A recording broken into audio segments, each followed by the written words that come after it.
Hey everybody, we're here with another edition of our Staff Conversations series, and I am here with Father Kelley. Awesome. Hi, Father Kelley. Hello there. Hello. So I always kind of start these conversations the same way, and that is to ask you how can you describe your job and how long you've worked at the theater? Sure. I've been at the theater now about 7 or 8 years. I am my titles are box office manager and facilities manager. I started in the box office, and that job is basically getting everybody in the door to see the show. Selling tickets and talking to the people that come to the box office and basically customer service. But as the box office manager, there's a little more to it than just getting the people in the door. A lot of behind the scenes paperwork kind of things. Not the most exciting of work. Really dealing with the people is the more exciting part of working in the box office. And then after a couple of years of being in the theater as the box office manager, the facilities manager position became mine, which is more of a kind of a groundskeeper type job. I handle the maintaining of the grounds, the gardens, the building, in and out, maintenance, upkeep, cleaning, just about everything. So also keeping up with the prop room and the costumes, and kind of knowing where everything is feels like a side effect of that job. Now it's, if somebody needs to know where something is, they can ask me, and I'm like, I think I put that here.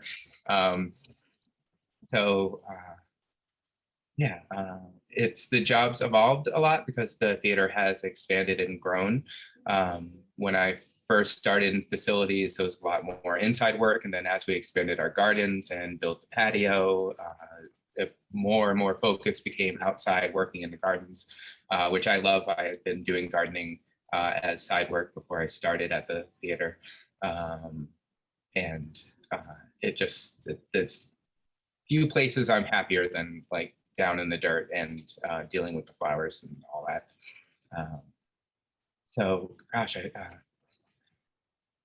Every day is different as facilities manager. Like I show up and there can be urgent needs, like something is broken and needs to be taken care of right away. We could be planning a new project, and that's going to affect what I do for that day. Like we are building all the time, so I can show up and it's like, okay, we're building a set indoors, or we're going to build some kind of construction outdoors that we're going to be performing on. Yeah. I know, like the other day, your day mostly consisted of carrying bricks back and forth. Yep, I can totally have a day like that. Yep, it was a good 4 or 5 hours of picking up bricks and putting them down. The best part of that is when the other people are around and we're handing bricks off to each other. We had a lot of fun, like doing like a brick caravan. But I'm also perfectly happy working out there by myself and just getting the things done that we need to get done. Yeah, one day I'm spreading mulch, the next day I'm fixing a toilet, the next day I'm carrying bricks, the next day I'm organizing the costume room. The next day I might be giving like little mini tours to people who happen to wander through the theaters. That was one of the great side effects of working outdoors, is that people walk by the theater and they ask what we do here. And I get to give like a tour and like, oh, okay, we started here and this is what we do and we perform this. And the interaction can be really rewarding, and people are often, people who don't know us are often surprised and excited when you start telling them what we do.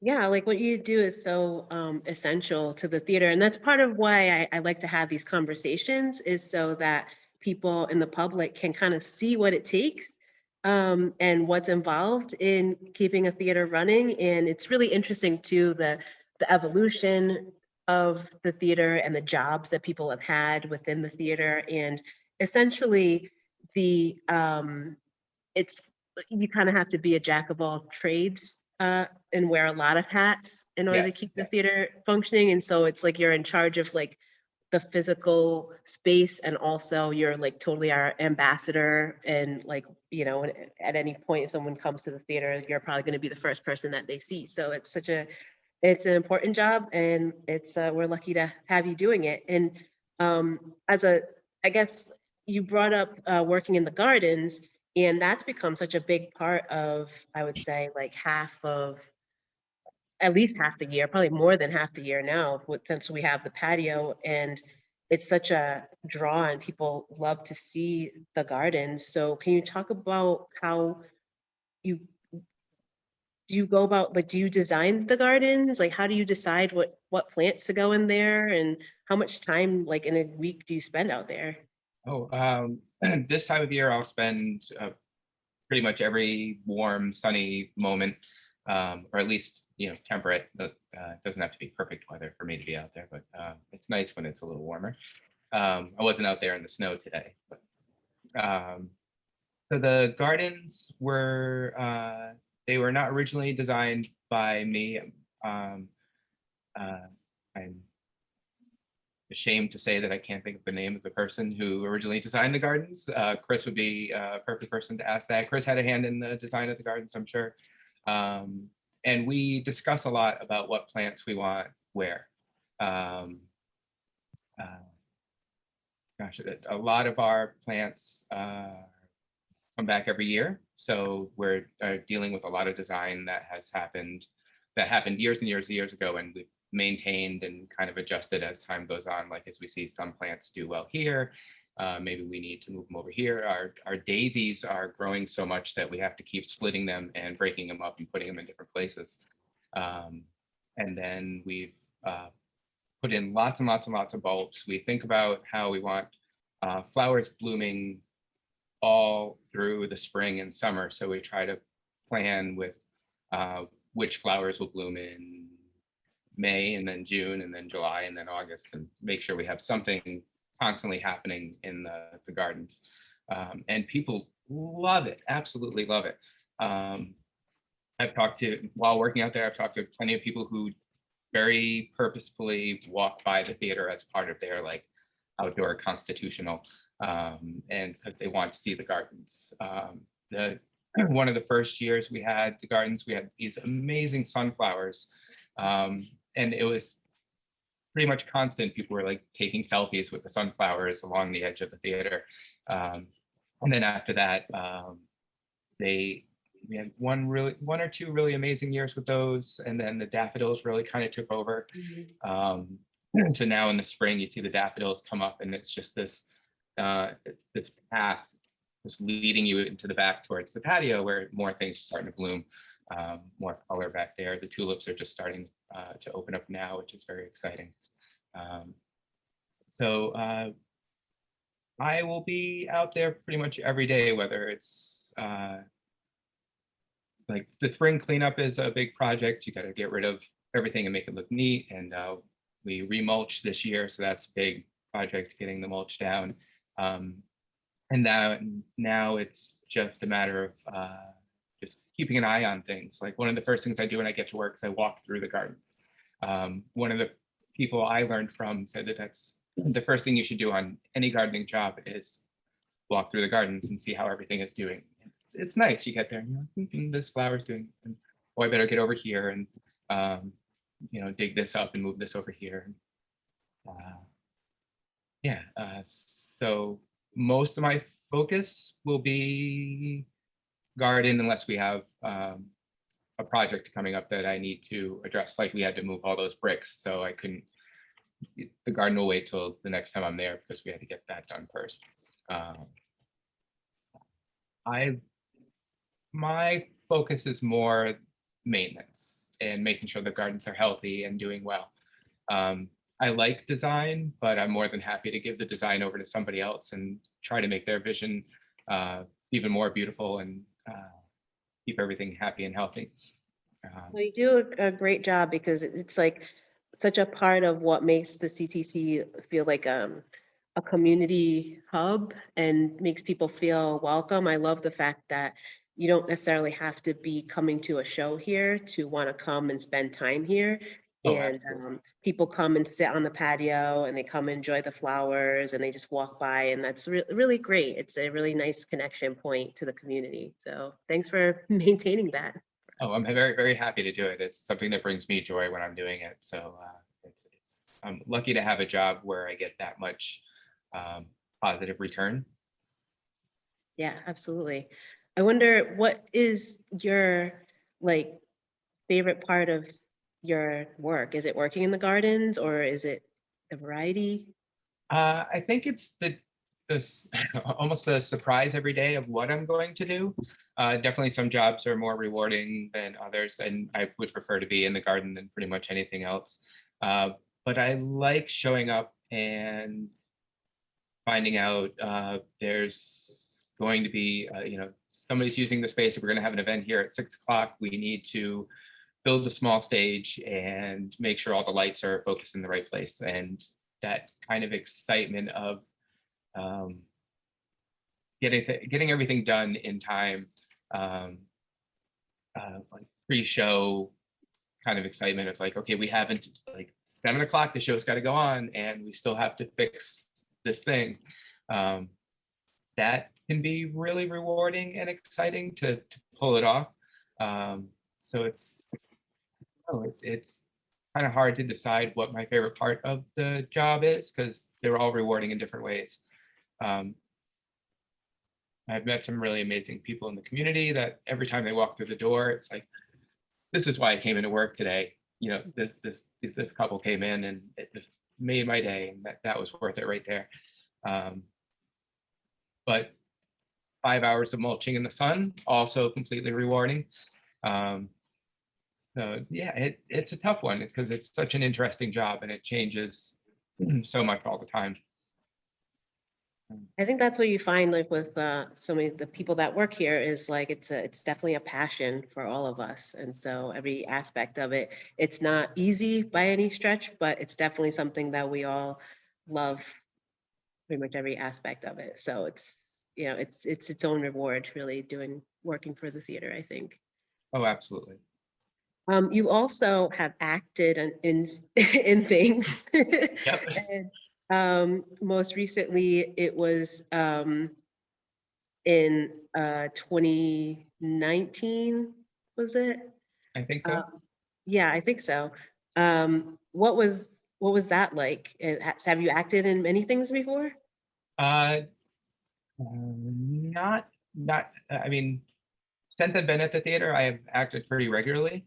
But previous to working in the theater, no, I was in I was like the youngest prince in The King and I at Prout back in like 1980 or something like that. That was my previous theater experience as far as acting went. But the excitement around shows in the first year I started working there, I probably ended up in like 4 or 5 different shows, like little parts. I took my first hand at writing, directing. It just it's so exciting. Like it's hard not to get involved in some way.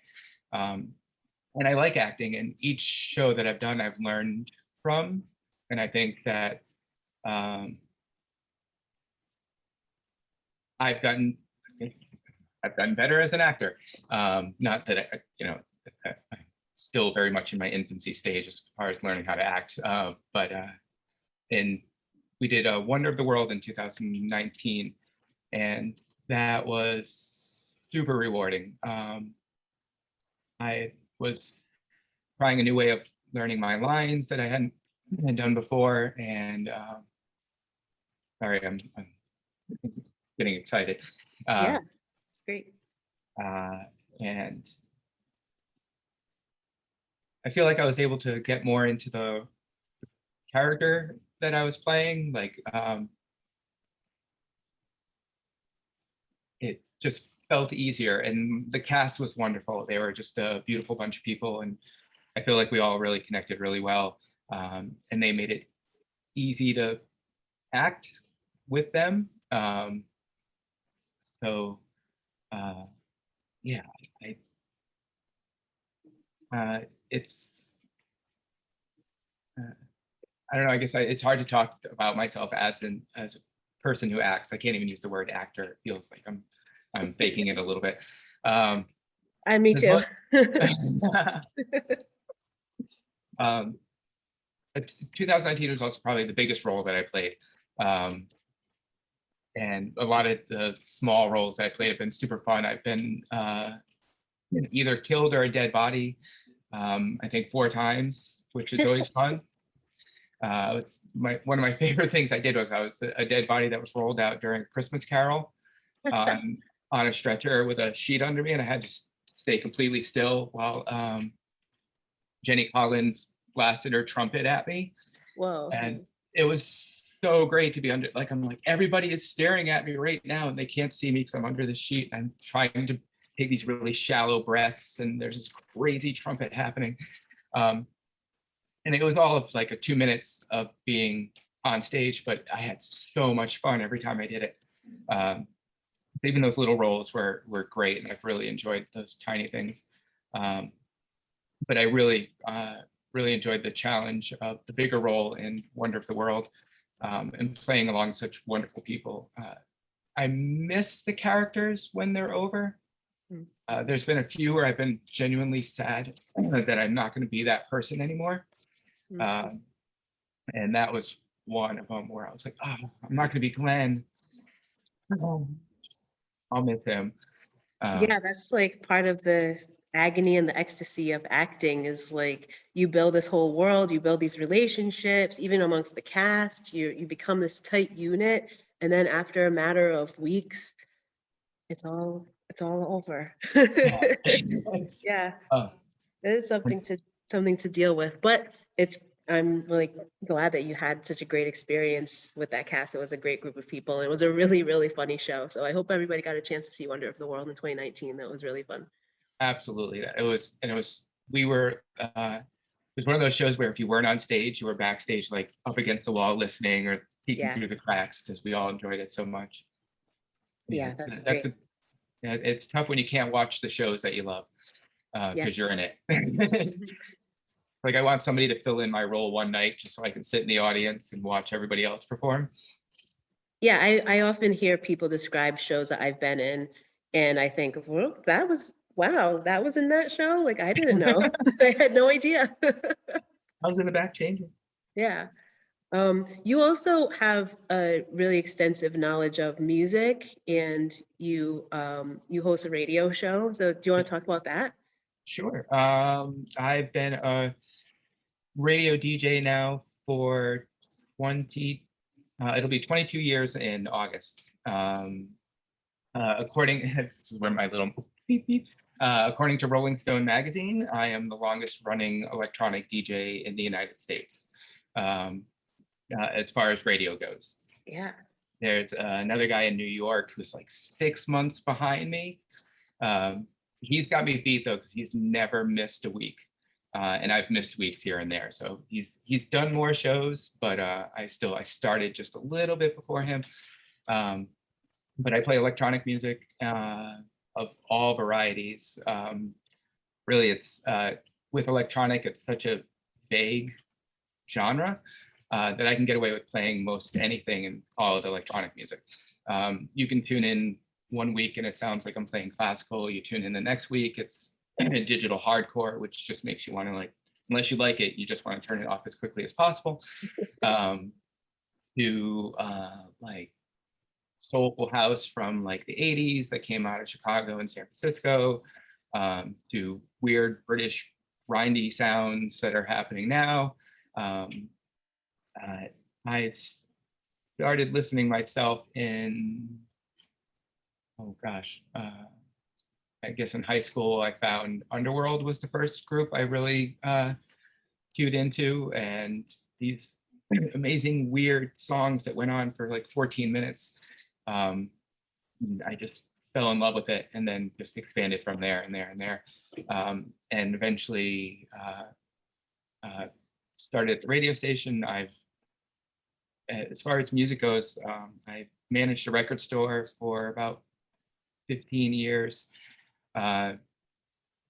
Worked as a DJ for 22. I've done live performances. I worked for Sony Records actually for some time as a promoter for bands.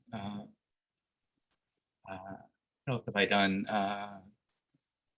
I used to go into clubs, and like when you go to a show and you see all the posters up in the clubs, that used to be my job. I would go in and do that. I worked at the Strand in Providence for a while that was one of my first box office gigs was working for the Strand up in Providence. So I got to be backstage for a lot of concerts. I threw my one party at the Strand. Me and another kid who used to go to raves decided we were going to put on our own party and see how that went. And it was pretty much a failure. We had a very small turnout, but these Kiss impersonators showed up, and they did a conga line through the show while Digital Hardcore was playing. And that was pretty much the highlight of my putting on my own shows experience. I much prefer to be in the booth just playing music for people who want to listen. Yeah, 90.3 WRIU in Kingston. So I've been, let's see, I'm on Saturday nights now, 9 to midnight, but that's changed over the years. I've probably at some point during my 22 years there have performed every night of the week. But I've been in this spot of Saturday 9 to midnight now for probably about 5 or 6 years and kind of settled in there. It's an easy spot to keep on a station if you're not a college student, because most college students want to be out listening to the music rather than in the studio playing the music on a Saturday night. Yeah, it's great. I'm going to do it for at least 3 more years, because that gives me 25 years on the radio, which will be half my life at that point. So I'm considering I might give it up in 3 more years, but I'm still enjoying it now. So keep doing it.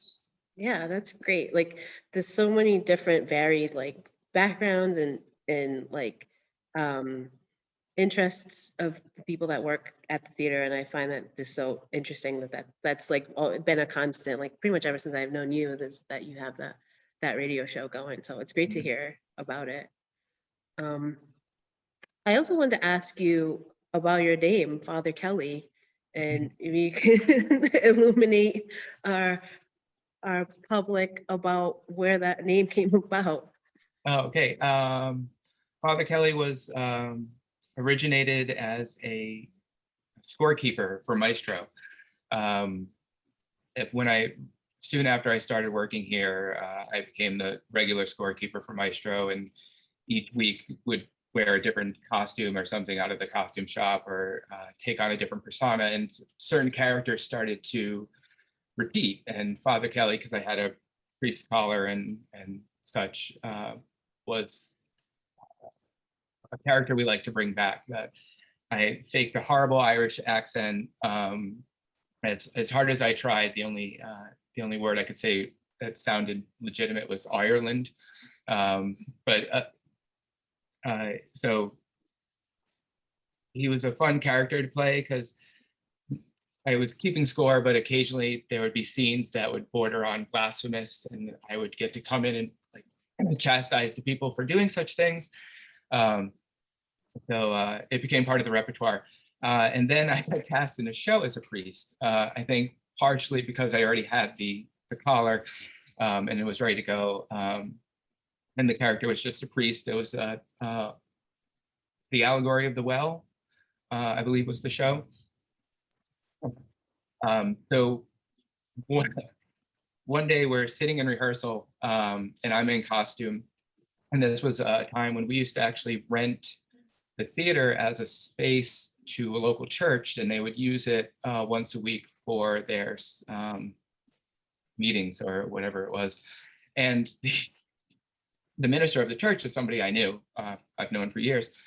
And he happened to stop in while we were in rehearsal, and he walks through it and he sees me in my priest collar and shirt, and he gives me kind of like a kind of look as he goes backstage to look for something. I'm like, oh my gosh. He's thinking I'm faking it. I'm like, wait. I can get ordained online, right? So I pull out my phone, and while he's backstage, I go to Universal Life Church Ministries online and get ordained. It takes about 2 minutes. So in the time he was backstage, I became a minister. So when he came back through and looked at me again, I just gave him a big smile and like a thumbs up, and I felt better about the whole situation. That's dedication to a character. Oh, absolutely. You do what you got to do. But I have since I take being a minister, I do take it seriously, even though its origin is very silly. And I performed some weddings since I've become a minister, which is really one of the greatest joys you can take part in. I'm a big fan of weddings. I'm actually going to be a best man in a wedding tomorrow night.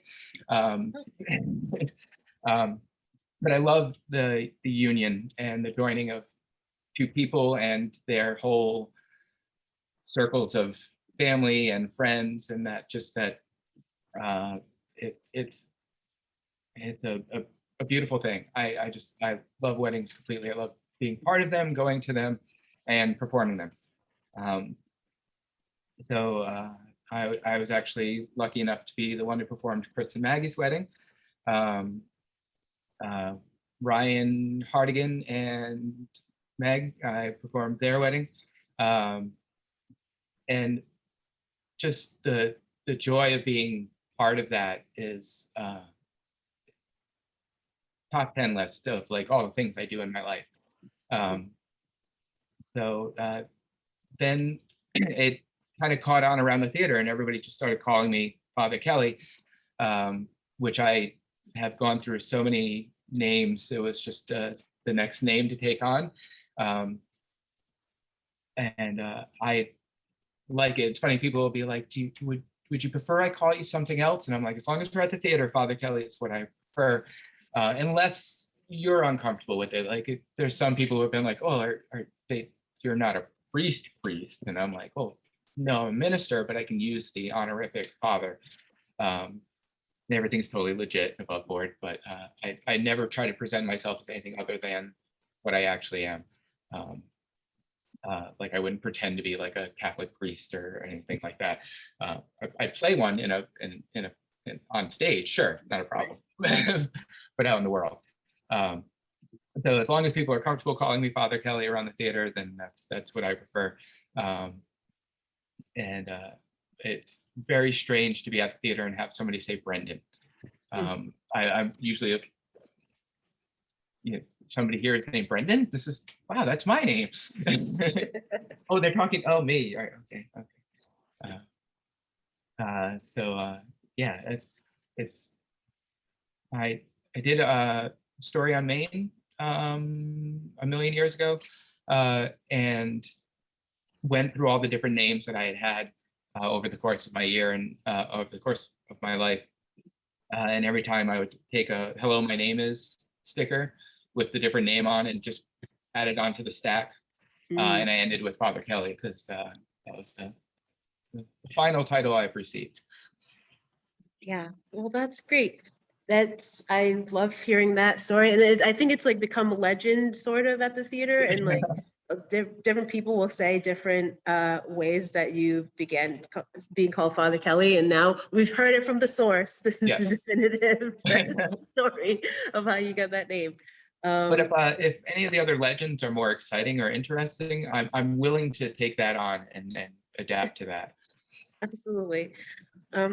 Well, thank you so much for talking to me today. And if anybody comes by the theater, you're going to see Father Kelley here. So make sure you say hello. He'll probably be working in the gardens. He might get your ticket at box office. So make sure you stop by and say hello. Thank you so much, Father Kelley. You're very welcome. It was a total pleasure. Thanks.